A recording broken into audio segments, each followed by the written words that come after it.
Último momento. Manuel Adorni dio una primicia por el 24 de marzo.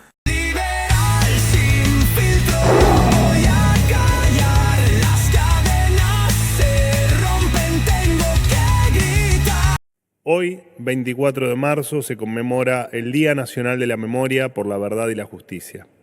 Como ustedes saben, el gobierno del presidente Milei tiene un compromiso inclaudicable con los derechos humanos. Y contar la historia completa es una tarea crucial en este camino.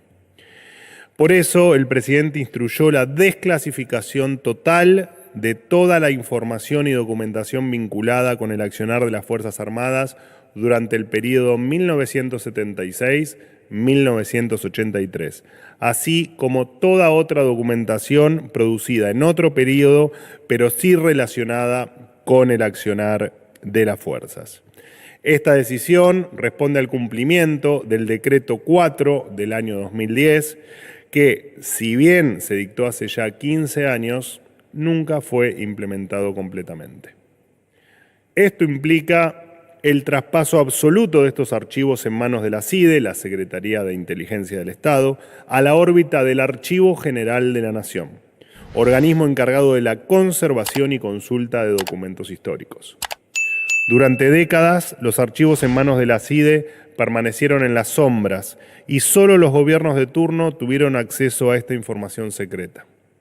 A pesar de eslóganes vacíos sobre su compromiso con la verdad, la memoria y la justicia, estos documentos fueron utilizados como un botín de guerra, vaya a saber uno con qué objetivo. De esta manera, y por decisión del presidente Milei, los archivos relacionados al accionar de la última dictadura militar pasarán a estar al servicio de la memoria y no de la manipulación política. Esta iniciativa puede resultar novedosa para la Argentina, pero no lo es a nivel mundial. En muchos países del mundo ya se ha avanzado en procesos de desclasificación.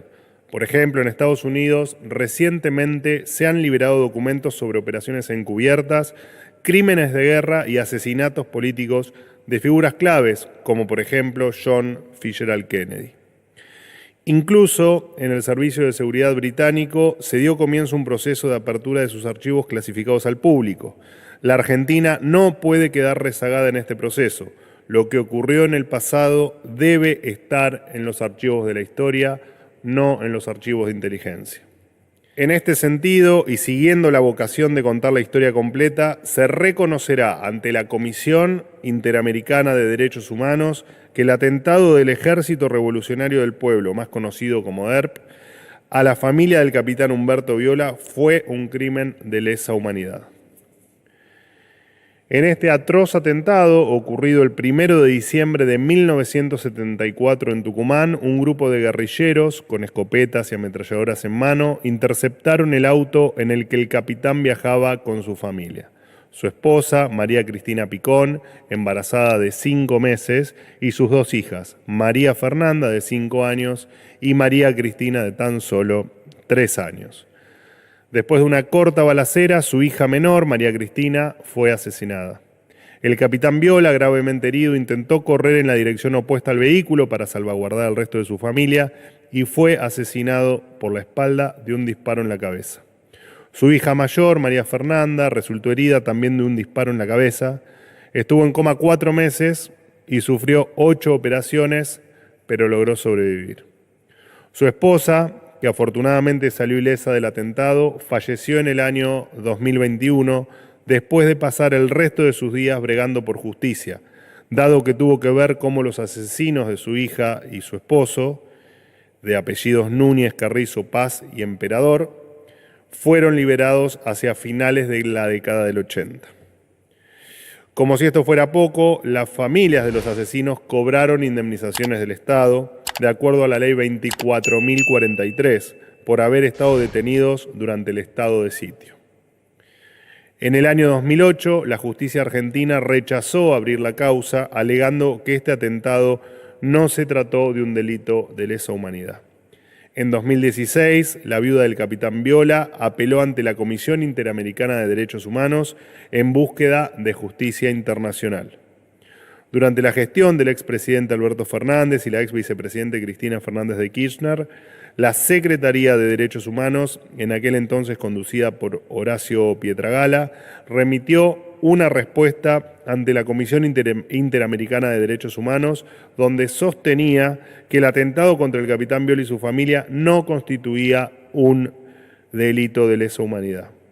Bajo la presidencia de Javier Milei y habiéndose revisado los antecedentes del caso, se decidió entablar diálogo con la familia, llegando a un acuerdo histórico de solución amistosa, donde se revierte la mirada sesgada e ideologizada que sostuvieron gobiernos anteriores respecto a los trágicos sucesos de la década del 70.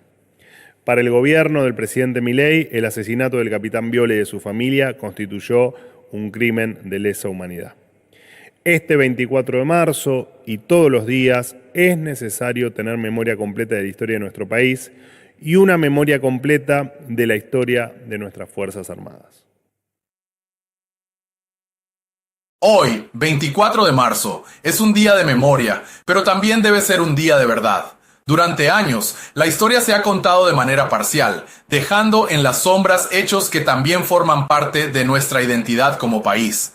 No se trata de negar lo que pasó, sino de decirlo todo. Por eso, celebro la decisión del presidente Javier Milei de desclasificar completamente los archivos relacionados con el accionar de las Fuerzas Armadas en aquellos años oscuros, porque la memoria no puede ser selectiva ni usada como un botín político. La memoria tiene que ser completa o no es memoria. Y en este camino de verdad hay un paso fundamental: el reconocimiento del asesinato del capitán Humberto Viola y su familia como un crimen de lesa humanidad, porque no se puede hablar de derechos humanos si se niega el derecho a la justicia para ciertas víctimas. Si verdaderamente queremos avanzar como sociedad, tenemos que dejar de lado el relato ideológico y mirar la historia en su totalidad.